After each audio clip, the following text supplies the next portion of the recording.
Sumang-ayon ang ilang pasahero sa panawagan ng mga jeepney driver na itaas ang presyo ng pamasahe. Sa panayam ng DXDCRMN Davao kay Nanay Editha na taga Talomo, Davao City, ibinahagi niya na nakikisimpatya siya sa mga driver na aniyay direktang naapektuhan ng pagtaas ng presyo ng petrolyo. Dagdag pa niya, bilang commuter, kailangan din nilang magbayad ng pamasahe upang makapagpatuloy sa pagpapamalengke at pagbili ng mga isda. Kaya sa ngayon ay mas mainam umano na magkaunawaan at magtulungan ang lahat.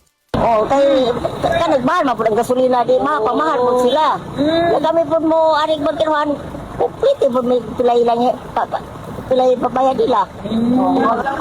Plite magiging dako kay kinanglan man na mo kuan, kinanglan mamiyana maglagra magsuri isda, mamaling mabang bangkiruhan. Plite lang yung dako ana mo. Oh, plite ni pilay lang yung plite. Pilay lang ipangayoon. Samantala, sumang-ayon din ang isang bakery owner na si Marites Provido mula sa Bangkal, Davao City na magbayad ng anumang pamasahe na ipapatupad. Ayon sa kanya, kung lalo pang tataas ang pamasahe, posible rin nilang itaas ang presyo ng kanilang mga paninda.